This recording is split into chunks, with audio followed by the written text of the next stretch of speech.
स्वयं अपना मुंह बनाकर आंख रोल करते हुए कहता है, साफ साफ कहो ना कि गिफ्ट लिया ही नहीं। कंफ्यूज स्वयं और फ्रेश होने के लिए टॉवेल निकालने के लिए अपना क्लोजेस अपना करता है। वैसे उसके आगे खुली खुशी से चमक जाती है। स्वयं देखता है कि सामने एक गिफ्ट बॉक्स रखा हुआ था। स्वयं अब उस गिफ्ट बॉक्स को उठा लेता है और उसे हाथ में लिए तानी की तरफ मुड़ता है, जहां तानी अपने हाथ बांध एक प्यारी सी मुस्कान हट के साथ उसी ही देख रही थी। स्वयं जल्दी जल्दी से अपना कदम बढ़ाता है और तानी के सामने आकर खड़ा हो जाता है। स्वयं इस गिफ्ट से कितना खुश था, ये उसके चेहरे जो देखकर कोई भी बता सकता था। स्वयं एक्साइटेड होकर तानी से कहता है, क्या तुम इसे मेरे लिए लेकर आए हो? हाँ, तानी एक लाइट स्माइल के साथ जवाब देती है। स्वयं उस बॉक्स को चारों तरफ से ऐसे देखने लगता है जैसे वो उसके लिए बहुत कीमती चीज हो। स्वयं उस गिफ्ट बॉक्स को अपने ही नैहार रखा था। तानी अब जब ये देखती है कि स्वयं ने अभी तक उसे ओपन नहीं किया है, तो तानी स्वयं से पूछती है, क्या तुम्हें ये अच्छा नहीं लगा? स्वयं अब उस गिफ्ट बॉक्स से नजर हटाता तानी की तरफ देखता है और न में अपना सिर हिलाते हुए कहता है, नहीं नहीं, ऐसी कोई बात नहीं है। तानी फिर पूछती है, तो फिर तुम इसे ओपन क्यों नहीं कर रहे हो? स्वयं अब एक नजर तानी को देखता है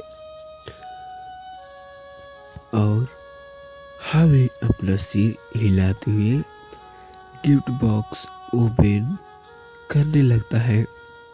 उस बीच में वाइट कलर की लाइट खींची हुई थी। वो टाइल्स सच में बहुत खूबसूरत थी। स्वयं अब जैसे ही उस नेक टाई को देखता है, उसका चेहरा उदासी से भर जाता है। सुन हाथ में रखे उस नेक टाई को देखता हुए एक उदासी भरी मुस्कान के साथ मन में सोचने हुए, तुम्हें मेरा हर पसंदा चीज कितने अच्छे से मालूम है और एक मैं हूँ तुम्हारा प्यार को महसूस न कर सका। तानी स्वयं को ही देख रही थी। तानी अभी अपने मन में ही तर्क वितर्क कर रही थी। तानी शायद ये इसे पसंद आ गया हो। अगर ये इसे पसंद आ गया है तो कुछ भूल क्यों नहीं रहा? शायद ये गिफ्ट इसे पसंद नहीं आया। तानी ये सब एक प्यारी सा पाउट बनाते हुए सोच रही थी। स्वयं अब उस नेक टाई को अभी भी देख रहा होता है। तानी स्वयं की तरफ मासूम सी आंखों से देखती है और पूछती है, क्या मुझे मेरा गिफ्ट पसंद नहीं आया? स्वयं अभी अपना नज़र टाई से हटाकर तानी की तरफ देखता है, जो अभी अपनी पलकें बार बार झपकाए हुए उसे ही देख रही थी और अपने सवाल से जवाब का इंतजार कर रही थी। स्वयं अब एक कदम तानी की तरफ बढ़ता है और अपना हाथ उसके फेस पर रखते हुए बड़े प्यार से कहता है, बहुत पसंद आया तुम्हारा गिफ्ट। मैं कल इसे ऑफिस पहनकर जाऊंगा। मुझे भी मेरी वाइफ का गिफ्ट सबको दिखाना है। तानी कुछ नहीं कहती और पल पटक कमरे को ठीक करने लगती है जो बिखरा पड़ा था। स्वयं अब अपने क्लोसेट के पास जाता है और उस गिफ्ट को एक घास से कोने में रखते हुए एक लाइट स्माइल करने लगता है। तभी पीछे से तानी की आवाज़ आती है, जो सोफे के पिल को सेट कर रही होती है। तानी, तुम्हें मालूम है, मैं जब ये गिफ्ट तुम्हारे लिए ले रही थी तब ये काफ़ी ज़्यादा नर्वस थी। क्यों? स्वयं अपना सिर तानी की तरफ मोड़ता है, लेकिन स्वयं अभी भी क्लाइसेट की तरफ ही फेस करके खड़ा था। स्वयं ने बात काफ़ी हैरानी से पूछी थी, तानी, क्योंकि मैं तुम्हारे लिए पहली बार कोई गिफ्ट ले रही हूँ। कंफ्यूजन थी कि तुम्हें मेरा गिफ्ट पसंद आएगा भी या नहीं, जिसे सुनकर स्वयं एक चक्कर करते हुए अपना क्लोसेट की उस कोने को देखता है जहाँ कई सामान रखे हुए थे और ये सामान स्वयं के लिए कोई आम सामान नहीं थे। ये वो सामान थे जो तानी ने अपने लेटर्स के साथ भेजाए थे जब स्वयं मुंबई में रहता था। उस गिफ्ट में एक बहुत छोटी सा टेंडी भी था जो तानी का फेवरेट था। जब स्वयं हॉस्पिटल में एडमिट था तब तानी ने वो गिफ्ट्स भिजवाए थे। उसमें काफ़ी सारे फूल भी थे जो अब तक सूख चुके थे, लेकिन स्वयं ने अब तक उसे अच्छे से संभाल के रखा था। स्वयं अब एक बार उस नेट टाई को देखता है और फिर एक नज़र उस पुराने गिफ्ट को और फिर चमक करते हुए कहता है, पहला गिफ्ट। तभी उसके रूम का डोरनॉब होता है। दोनों का ध्यान उस तरफ जाता है तो वहाँ एक सर्वेंट होता है। सर्वेंट उनसे कहता है, भैया भाभी, आप दोनों के बड़े पापा नीचे हॉल में बुला रहे हैं। तानी जी, भैया हम अभी आते हैं। अब स्वयं और तानी हैरान और कंफ्यूजन से एक दूसरे को देखते हुए जैसे ही नीचे सोफे दोनों ही सोच रहे होते हैं कि अचानक बड़े पापा ने उन्हें क्यों बुलाया है। वहीं दूसरी तरफ काया अपने कमरे में थी। काया कमरे में इधर उधर तेज कदमों से चली जा रही थी। वो फोन पे अभी राहुल से बात कर रही थी। काया फ्रस्ट्रेटेड होकर राहुल से कहती है, इतने दिन हो गए मैं तुम्हें देहरादून आए हुए और अब तक तुमने अपना काम शुरू भी नहीं किया है। फोन की दूसरी तरफ से राहुल बेफिक्र से, देहरादून इतना खूबसूरत शहर है कि अब तक ही मैं इसकी खूबसूरती में ही खोया हुआ था। मुझे मेरे काम के लिए वक्त नहीं मिला।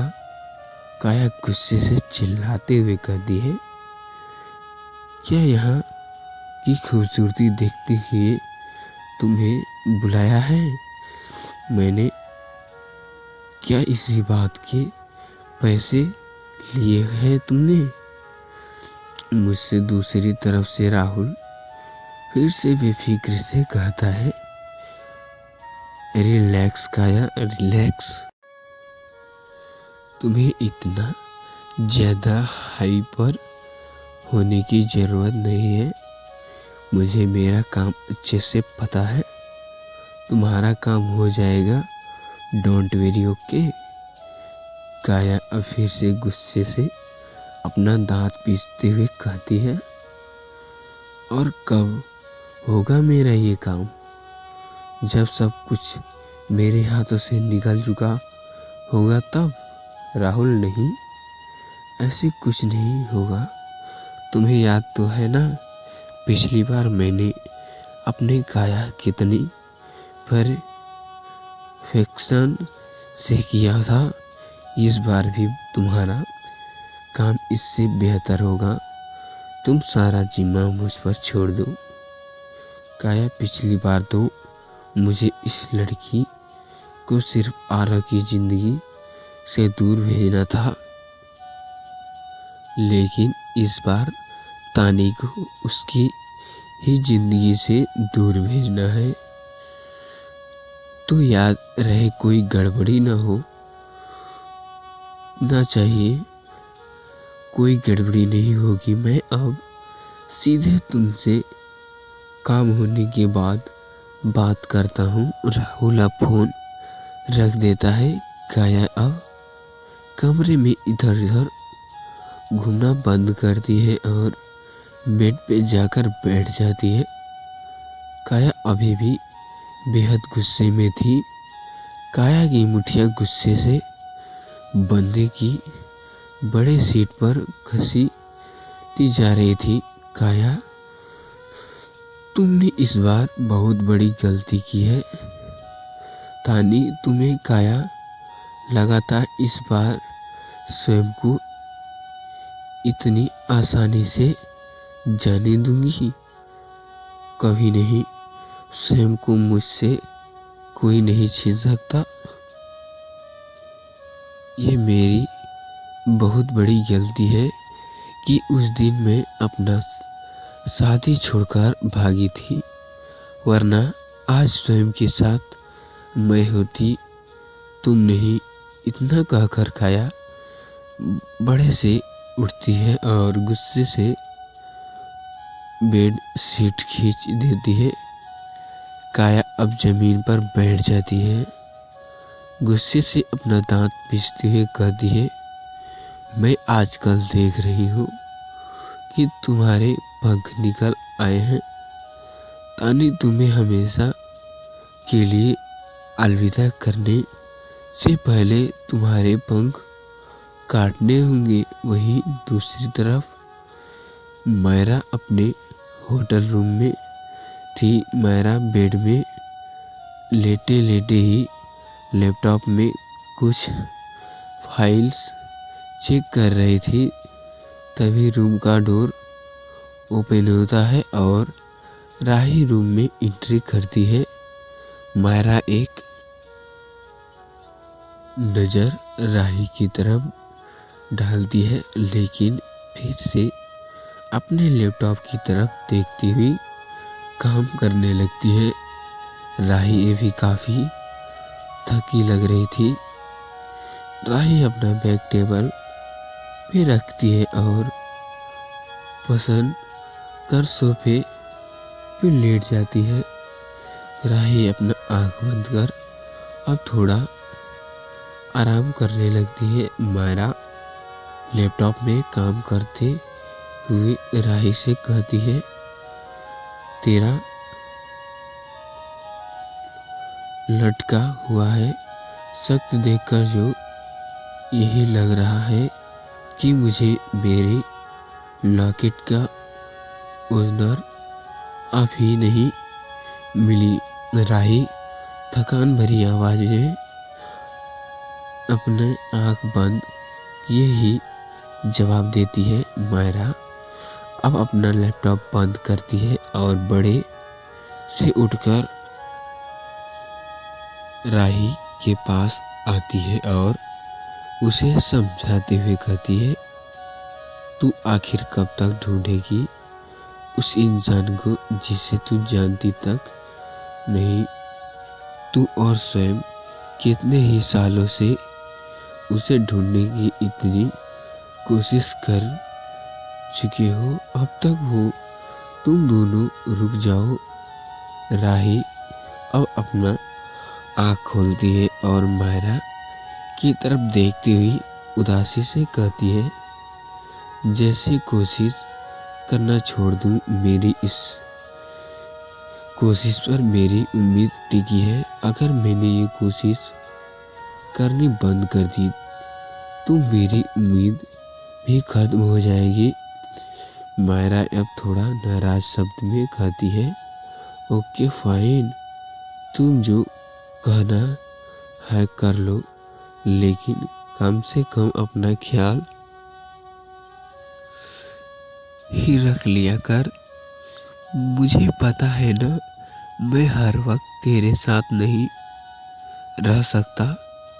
राही अब सोफे से उठकर बैठ जाती है और मुंह बनाते हुए गुस्से से कहती है, खबरदार जो तूने दोबारा ऐसी बात अपने मुंह से निकाली तब मुझे ये बुरा कोई नहीं होगा, समझी। मायरा अपनी आंख रोल करते हुए कहती है,